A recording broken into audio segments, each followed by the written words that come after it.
영어 독해가 어려운 이유는 여러 가지가 있겠죠. 대부분 사람들이 생각할 때는 내가 어휘를 몰라서 그런다고 합니다. 맞아요. 그래서 단어를 어떻게 합니까? 암기하죠. 하루에 몇 개 암기하십니까? 100개 암기하십니까? 도움이 되나요? 네, 도움이 됩니다. 그러나 주의하실 게 있어요. 이 100개의 단어를 암기하셨다 하더라도 이것을 잘 활용을 못할 가능성은 100%입니다. 활용을 못한 어휘는 그냥 암기한 겁니다. 이것은 죽어있는 생명체라고 말할 수 있겠죠. 어휘는 살아있어요. 이게 비유적 표현이긴 한데요. 단 하나의 세포를 가지고 세포를 100개를 모았다고 해서 이걸 연결하면 하나의 생물체가 된다는 것은 엄청난 착각이죠. 이 세포와 이 세포가 유기적으로 연결이 된다는 보장은 없습니다. 모든 물체가 셀로 돼 있고서요. 그리고 모든 원자들이 다 결합하진 않습니다. 그것은 물리학이든 생물이든 간에 마찬가지예요. 모든 어휘가 서로 연결되어 있지 않습니다. 다시 말하면 유기적으로 활성이 되어 있지 않으면 어휘는 만 개를 암기해도 아무 소용없습니다. 그래서 영어 공부의 가장 큰 잘못은 제가 어휘 암기라고 누차 말씀드리거든요.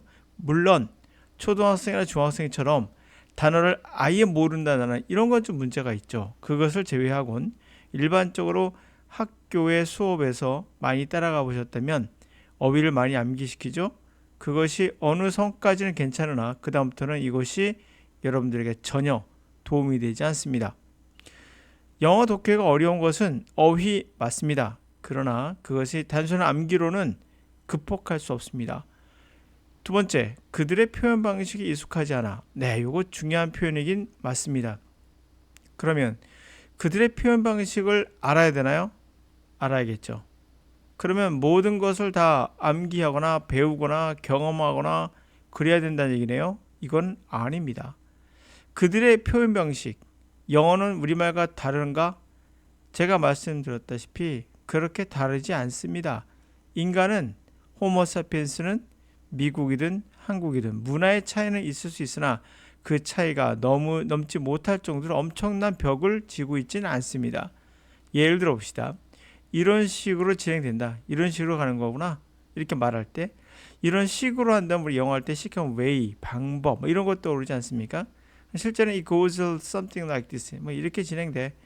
It's something like 이와 같이 이렇게 되는군. 이렇게 해석을 할 수 있거든요. 근데 이런 식으로 우리가 만들어 놓고 이걸 영어로 바꿨을 때 이렇게 되니까 야 이거 완전 표현법이 다르구나. 이건 사실 사기예요. 이유는 뭡니까? 이런 식으로 this way 이렇게 말해도 됩니다. 근데 왜 이거가 맞다고 말씀입니까? 이것도 맞고 이것도 맞고예요. 그러면 다시 말하면 여러분들을 속일 때 가장 많이 쓰는 방법은 이 단어와 이 단어가 전혀 생각이 떠오르지 않게끔 만들었을 때 여러분들은 당황하죠.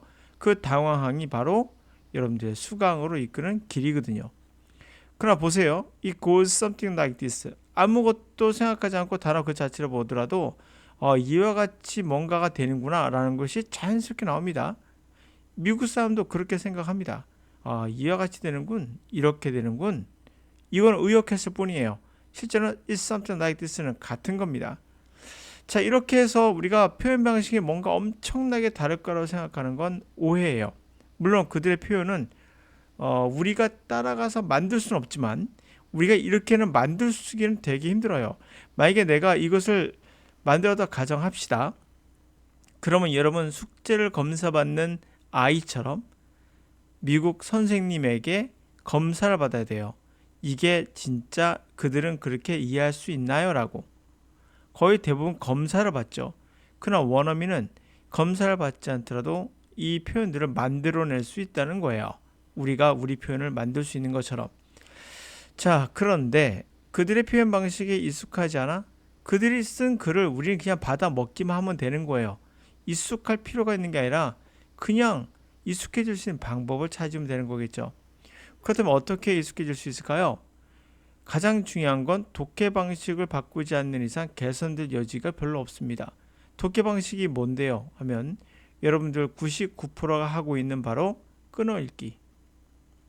그 다음에 구문 독해 또는 청크, 이런 방식으로는 어떤 경우도 이것을 해석하는 데 있어서 도움이 되지 않습니다. 자, 독해 방식을 이 세 가지를 하지 않는 것만으로도, 지우는 것만으로도, 구태연한 방법을 지우는 것만으로도 50% 이상 개선될 수 있고요. 구체적인 방법은 글쎄요, 뭐라 제가 그 강의를 오픈할 수는 없으니까. 하여튼 독해 방식은 간단합니다. 영어를 최대한 영어로 느낄 수 있는 그런 방식이 아니라면 이것은 반드시 여러분들이 아무리 표현을 배운다 하더라도 넘지 못할 것들이 계속 나올 겁니다. 자, 그러면 이 문장을 통해서 예를 한번 들어볼게요. 이것은 injuri라는 단어가 있고요. 그다음에 response라는 단어가 있습니다. 대부분 학생들이 injuri는 부상이란 말로 알고 있을 경우가 많아요. 그게 많이 나오니까요. 해석해보면 부상이 아니거든요. 예를 들어서 under traditional view, 전통적인 견해에서 privacy is violated by the invasive action of the particular wrongdoers who cause direct injury to victims. 전통적인 관점에서 프라이버시, 사생활은 침범당하는 거예요. 침범하는 행위, 다 특정한 잘못한 사람, 이 범법자 같은 경우 되겠죠. 특정 잘못한 사람의 침범적 행위에 의해서 되는데, 이 사람은 직접적인 부상을 희생자에게 가합니다라면 이상해지죠. 그러면 이 사람은 사생활 침해를 넘어서 강도가 되는 겁니다. 그렇죠? 인주얼이 뭘까요?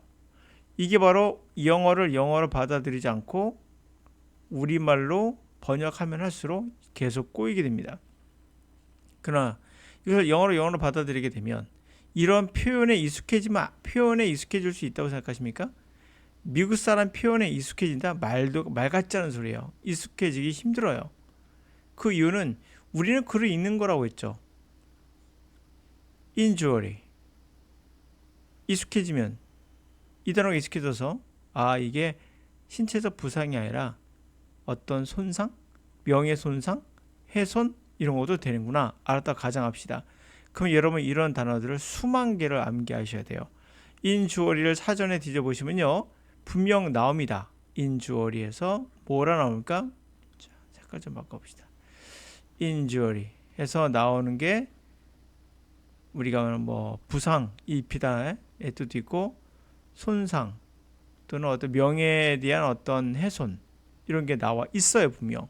그 제가 말씀드린 게 바로 그런 거예요. 이렇게 암기하기 시작하면 여러분들은 이 단어에 사전에는 1번부터 10번까지 다 암기하셔야 돼요. 제가 말하는 이것이 바로 여러분들이 사전이 또는 여러분들의 영어 강사가 여러분들을 막는 번데기에서 나비가 될 수 있는 걸 막는 그 길이 돼요. 그래서 인주얼이라는 단어는 의미는 이제 아시겠죠? 그러니까 이렇게 해서 인주얼이를 부상이 아닌 훼손으로 느낄 수 있는가? 그게 바로 원어민이 표현에 익숙해지는 거예요. 이 표현을 배우는 게 아니라, 이런 표현을 배우는 게 아니라. 언어는 배울 수 없습니다. 단연코 말씀드리지만 언어는 배우는 게 아니에요. 자, victims 익숙해지라고 해놓고 배우래요. 말이 안 됩니다. 여러분 문화에 익숙해지는 것과 배우는 건 달라요. 익숙해지다가 배우다가 착각하지 마세요. 익숙해지는 건 누가 가르쳐서 배울 수 있는 게 아니에요. 그냥 하게 되는 겁니다. 그러므로 이 인주리를 그냥 하게 돼야지 그냥 해야 됩니다. 배워서 하는 게 아니라. 근데 강사들이 가르치려고 하죠. 그래서 될 리가 없다는 겁니다. 자, victims experience embarrassment, mental distress or harm to their reputations. 희생자는 결국에 당황함을 겪고 정신적인 고통과 그렇죠? 또는 그들의 평판에 대한 해를 겪겠죠. The law response when a person deepest secret are exposed, reputation is damaged, a home is invaded.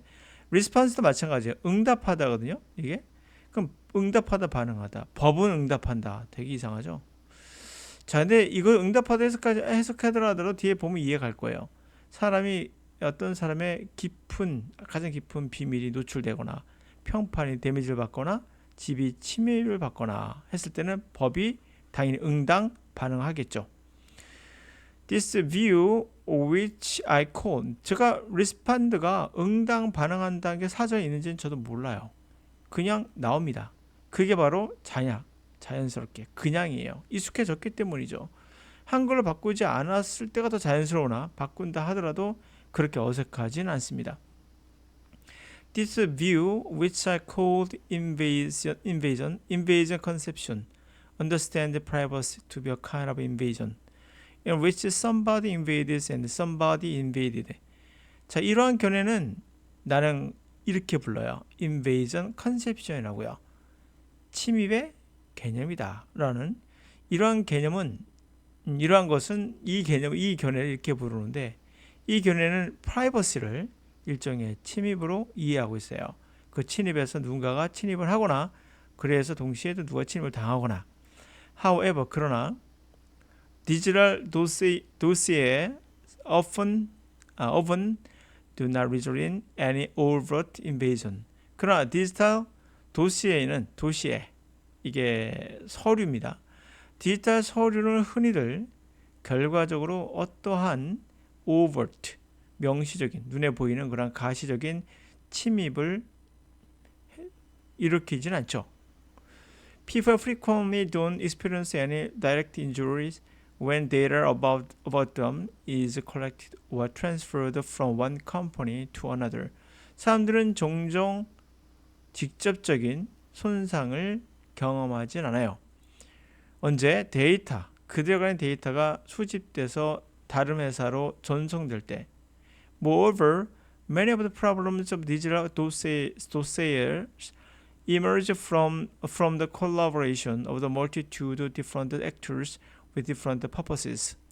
많은 그런 문제들이 디지털 도세이의 문제들, 디지털 서류들의 문제들은 어디서 나옵니까?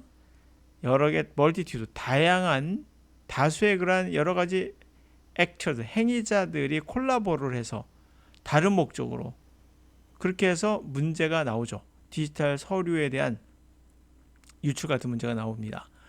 Each step along the way is relatively small and harmless, failing to cause harm that invasion conception would recognize as substantial. 각각의 스텝, 이것도 마찬가지예요. 뭐 단계, 조치 이렇게 나오는데 그냥 스텝입니다.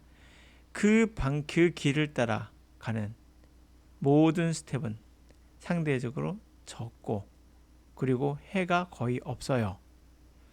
Failing to cause harm, 해를 끼치지 않죠. 침입이라는 개념, 침입한 그 개념은 중요하게, substantial 왜 중요할까? 하여튼 실질적인 거로서 인식할 정도의 해를 끼치지 않습니다. 침입의 개념이 인식할 정도, 뭐하다고? substantial, 야 요거 중요한 거구나라고 해를 인식할 정도는 일으키지 않아요. 라는 뜻인데요. 제가 예를 들어서 또 하나 substantial이란 말이 왜 중요한 뜻입니까? 그것은 이게 substance에서 나왔잖아요. 이게 물질이라는 뜻이거든요. 물질. 그러면 이 sub가 밑에고 stance가 있는 거, 우리 물질은 근본적으로 원자로 구성되어 있고 이게 물질이죠. substance. 왜 물질이 중요하죠? 미국 사람, 서양 사람이 생각할 때는 이게 다 같은 개념인데요. matter가 물질이죠. material도 물질입니다. 이 물질은 중요한 거예요. 반대 개념이 soul이겠죠. 물질과 이원으로 봤기 때문에 기본적으로 물질은 우리가 객관적으로 볼 수 있는 아주 중요한 구성 요소가 되는 거예요. 그래서 중요한의 뜻이 될 수 있죠. 또는 실질적이란 말 되고요. 이 개념은 실질적으로 인식할 정도의 해를 끼치지 않는다. 이런 개념으로 볼 수도 있고요. 어때요? 바꿔볼게요. 이 개념은 실질적인 게 아니라 중요한 걸로서 인식할 정도로 해를 끼치지 않는다. 제가 실질적으로 하거나 중요하다 하거나 어때요? 해석은 다 같은 것을 향하고 있다는 거 아시겠죠? 그게 바로 그들이 느끼는 것과 똑같이 느끼는 거예요. 그러기 위해서는 어떻게 될까요? 단어의 본질, 다시 말하면 그 단어 갖고 있는 뜻, 그 본질, 그 하나의 뜻만을 기억하시면 되고 나머지 한두 개, 제 두 가지 의미를 갖는 경우도 있긴 합니다. 그런 거 몇 개를 제외하곤 그 본질만 보시면 되고요. 또 하나, 그들의 표현 방식을 배우려고 하지 마시고, 익숙해진다는 건 여러분들이 독해 방식을 바꿈으로써 배우지 않음으로써 배워서 할 수 있는 게 아니에요. 배우지 않고도 알아야 됩니다. 그게 바로 여러분들이 영어를 배울 수 있는 유일한 방법이라고 했죠. 누군가 여러분들에게 그들의 표현 방식에 익숙해야 됩니다 하면서 이런 걸 가르친다면 이건 뭐예요? 가짜인 거예요. 그럴 수 없습니다. 우리는 어떤 경우도 이 표현을 배워서 암기를 할 수 있습니다. 그래서 써먹을 수는 있지만 이 표현들은 아무리 100만 개 암기하신다 하더라도 컴퓨터가 100만 개 정도 알고 있을 거예요. 분명. 그런다 하더라도 그것은 언어가 아니에요. 여러분들 그냥 앵무새인 겁니다. 어떤 형태로든 인주어리를 여러 가지 형태로 바꿔서 쓸 수 있습니다. 리스판스는 마찬가지고요. 이것도 마찬가지입니다. 그 수많은 방법으로 쓸 때 여러분들 그때마다 암기하실 겁니까? 불가능하죠. 자, 영어 독해에서 누군가 정리해 볼게요. 이제요. 여러분들에게 영어식 표현, 그들만의 표현에 익숙해져야 된다라는 말까지 맞습니다. 그럼 어떻게 된다? 이제부터 그 방법을 배워야 합니다라고 하면 거짓말이에요. 익숙해지는 건 배우는 게 아니죠. 문화는 배우는 게 아닙니다. 익숙해지는 건 자연스러운 거예요. 이 자연스러운 것을 배워야 합니다. 배우다? 아니, 훈련해야 됩니다. 훈련에 가깝습니다. 그래서 제 강의는 어디에도 배운다는 말보다는 트레이닝, 훈련 이런 말을 자주 쓰고 있는 이유도 그거에 있습니다. 영어에 더 어려운 것은 바로 이런 것 때문이다.